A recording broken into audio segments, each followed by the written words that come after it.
Hello and welcome to this video on the fall of Dr. Mehmet Oz from offbeat but respectable enough TV doctor to quack who sells unfounded cure-alls for everything you could think to put a pin in. Dr. Oz began his TV career on Oprah. Here, he used his degree as a surgeon to provide advice on weight loss, sex, and broad health guidance. As part of his early career, he was a cardiac surgeon, and this led him pathway into becoming a professor of surgery at Columbia University. This gave him the prestige and authority to find a way onto the Oprah Winfrey Show in 2004. He spent 5 years on Oprah Show. He was popular enough that Oprah saw a good opportunity and funded a separate show from 2009. This is the show he's most famous for, the Dr. Oz Show. He has since appeared on other programs, where his brand and image has expanded. As Dr. Oz continued as a series, he went from sound, well-evidenced, broad medical advice to more outrageous, unfounded, or pseudo-scientific treatments. These grandiose developments also had to have grandiose results. These were also unfounded. This set the downward spiral for Dr. Oz. Each season had to have more amazing results from more mundane or exotic sources, foods, behaviors, and so on. As you can imagine, the axiom, miraculous claims require miraculous evidence, applies here, but Dr. Oz has not been without controversy because he had that evidence. In fact, he had to testify before Congress because he sold or advertised for scammers, charlatans, and other nefarious actors that could not support their alternative lifestyle product claims. Dr. Oz has defended his actions by claiming that he believed in the supplements he promoted. He claims they were short-term crutches and that he would give them to his family. He said his job on TV was to be a cheerleader for his audience, to offer them hope, and if that meant giving them alternative treatments and providing them with some sort of evidence to support that claim, he would do it. We provide this background so you understand not only who Dr. Oz is, but why he has some authority when it comes to this sort of information, and why he fell from grace. The first words of the Hippocratic Oath are, "I will respect the hard-won scientific gains of those physicians in whose steps I walk, and gladly share such knowledge as is mine with those who are to follow," and others include the phrase, "do no harm." Dr. Oz's actions are not in line with either of these priorities of a physician. For this video, we'll call on our own expert at various times. Let's take a look at some of Dr. Oz's controversies, starting with his Capitol Hill testimony before Congress. This is honestly the most damning of Dr. Oz's appearances. During this, he testified repeatedly that what he said was not a treatment, not a long-term option, not a cure-all, and so on. He said that he was using exaggerated, flowery language to better appeal to his audience, an audience who was clearly desperate for something to solve their situation. To quote him, "The clip that you showed, and others of similar ones, if you look deeper into the shows, I'll almost always mention that something about the fact that there aren't crutches. They are designed for short-term support. You won't get there without diet and exercise." Later in the same testimony he says, "What works for most people is a diet based on real food that comes out of the ground looking the way it looks when you eat it. That's not been processed, with some physical activity. Most of weight loss, I believe, is about the food choices you make. Most are keeping your weight low is about the physical activity you engage in." These two quotes do not match with any of the products that he has had on his show, where he has made miraculous claims that in no way, shape, or form encourage you to engage in physical activity and diet. Instead, rub this ointment here, drink this extract, pretend to do this particular spiritual practice, all manner of things, but very few of them involve any increase in physical activity. Very few of them provide dietary benefits. There are some that provide some sort of dietary function, These can be detox diets that often act as a diuretic and, in some cases, can cause severe diarrhea. Both of these will cause temporary weight loss, but if they're not matched with physical activity and long-term viability, this is where Dr. Oz gets in trouble. His Capitol Hill testimony is one thing that has led him to be extremely embarrassed, and he's often tried to defend his position with this. Now for his drug-fueled fantasy, which he calls the green coffee bean extract. He described it as a magic weight loss cure for every body type. Let's see what our expert has to say about weight loss. Let's welcome... Wait, are you sure about this? Alright, let's welcome Dr. Oz.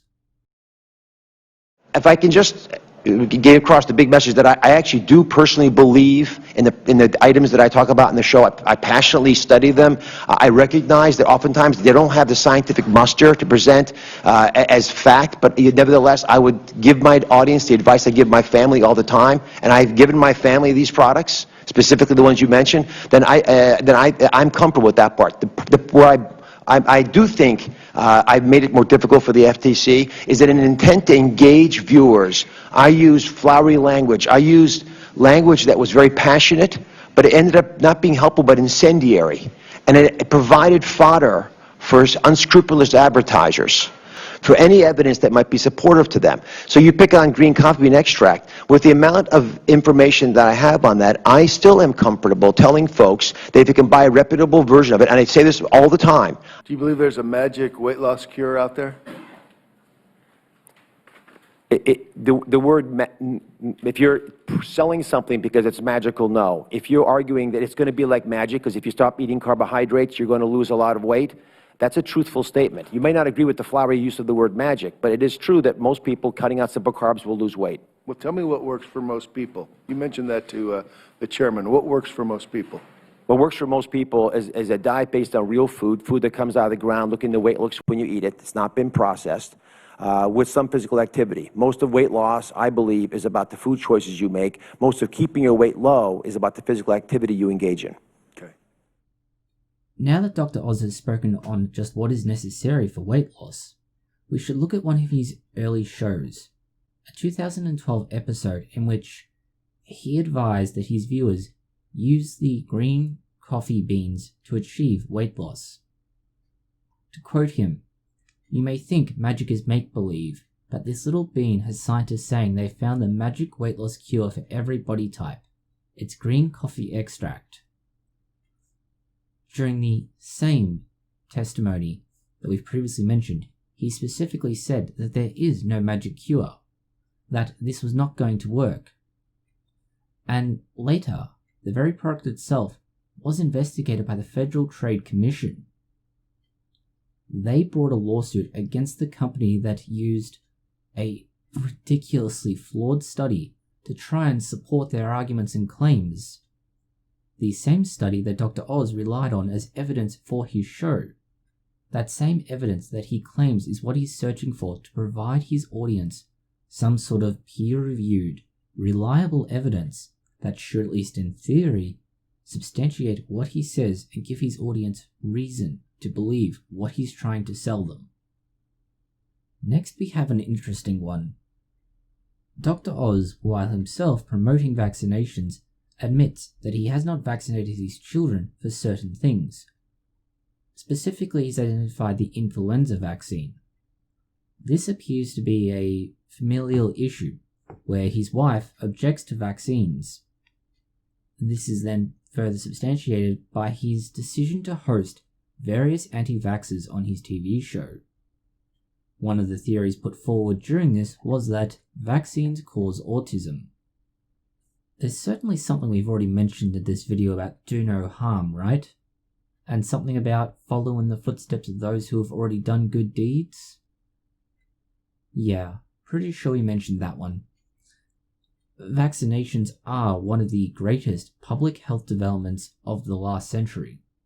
The ability to almost completely eradicate diseases by 1 or 2 vaccinations early in life, providing lifetime protection, has almost been entirely undone in some cases by anti-vaxxers like Mercola. Next we have GMOs, and we've been over the issues of GMOs several times already. A link to those videos will be found in the description. Dr. Oz has claimed that GMOs should be labelled. He isn't concerned about their safety, but he does believe that they should be labelled. Why they should be labelled is confusing then. If there's no safety issue, why would he then want to have them labelled? Is it simply fear-mongering? Look at this product, it has no label. Look at this other product, it does have a label. Which are you more likely to trust? As a broad rule, there's absolutely no concern for GMOs. The few instances where products have found their way into the human-focused food chain have been when products were sold or used inappropriately, not in accordance with their intended purpose. And frankly, when people are going to be breaking the rules, it doesn't matter what label you put on it because they're unlikely to use that label. While on the subject of breaking rules and weird ideas, we should talk about how he was promoting the idea of using hydroxychloroquine to treat the CCP virus. Hydroxychloroquine, at least in the early days, was a promising lead.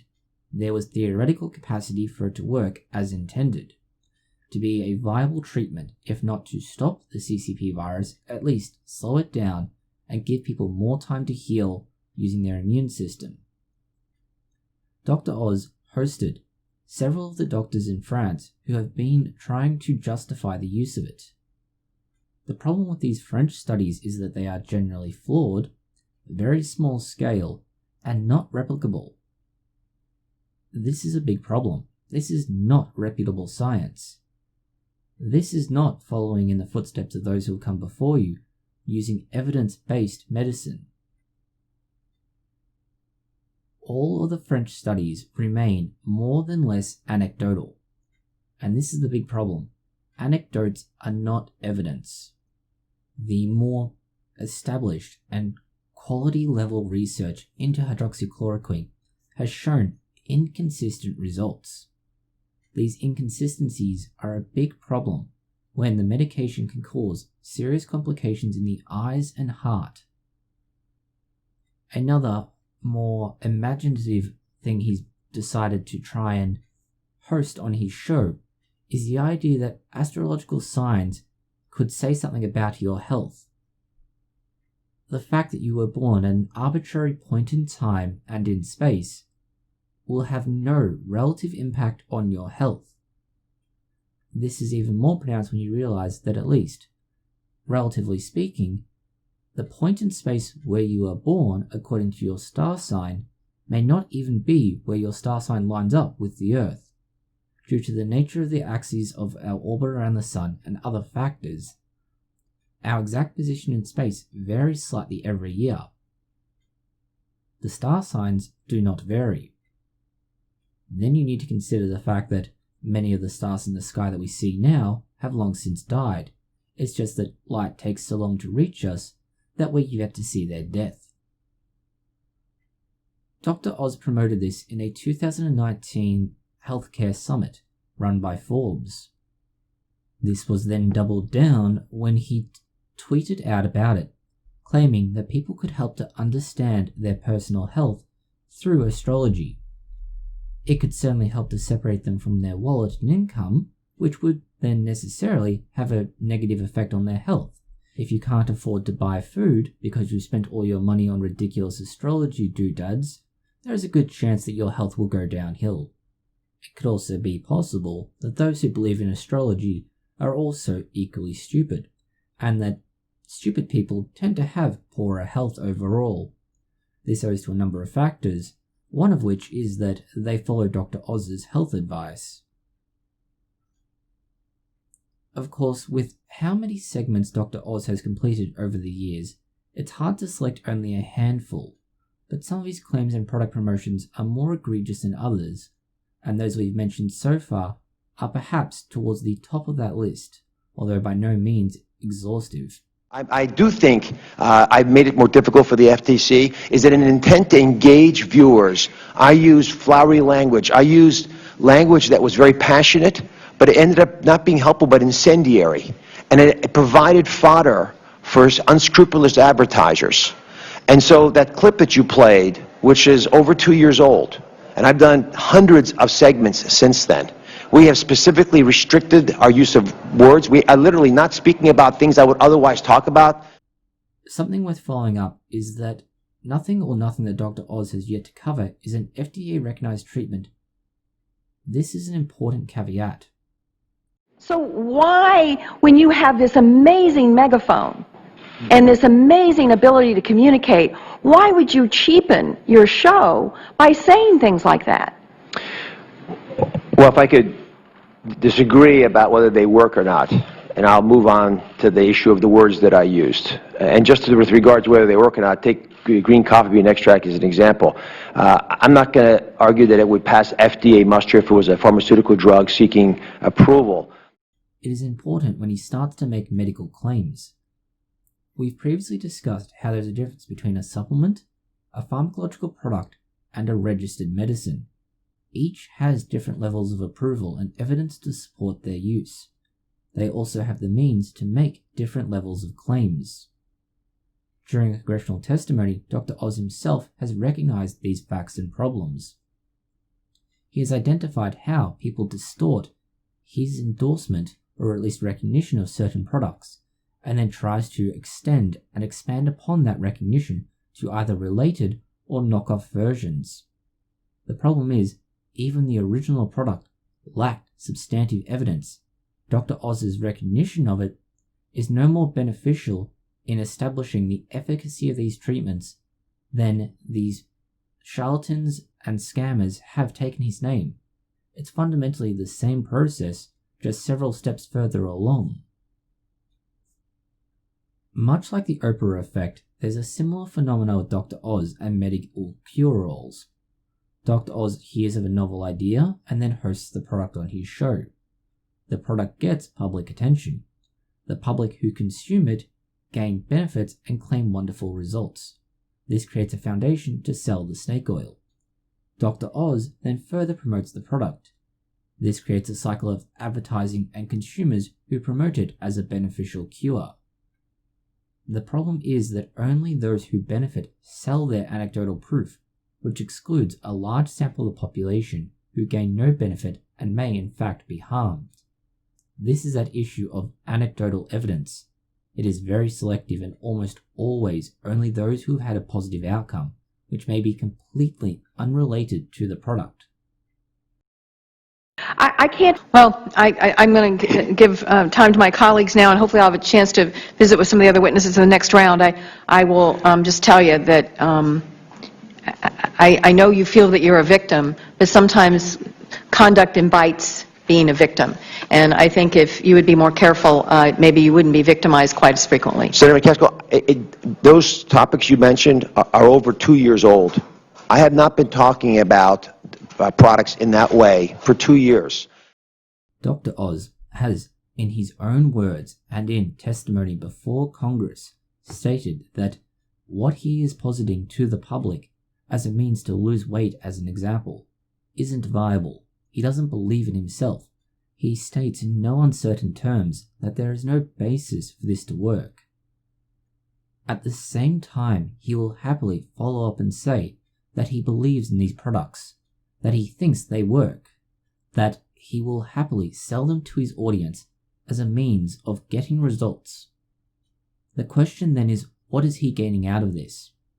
There's no evidence that he's directly being funded from hosting these products. There's no evidence that he is himself receiving any kickbacks or rewards. But what is he gaining by giving the public bad information that comes to nothing? How can he do this when he says in no uncertain terms, none of the body's methods of losing weight and keeping it off have this particular product fit into that process? How is a green coffee bean extract, for example, going to modify your diet or make you exercise more? This is why Dr. Oz fell from at least a reputable and somewhat respectable doctor, specifically a cardiothoracic surgeon, to the daytime talk show host who tries to sell you snake oil. I mean, I've tried to really do a lot of research in preparation for this trial, and the scientific community is almost monolithic against you in terms of the efficacy of the 3 products that you call miracles. And when you call a product a miracle, and it's something you can buy, and it's something that gives people false hope, I just don't understand why you need to go there. And it's something that gives people false hope. I just don't understand why you need... Thank you for watching this video. If you found it interesting, consider liking, sharing, and subscribing. Please post any comments, questions, or suggestions below.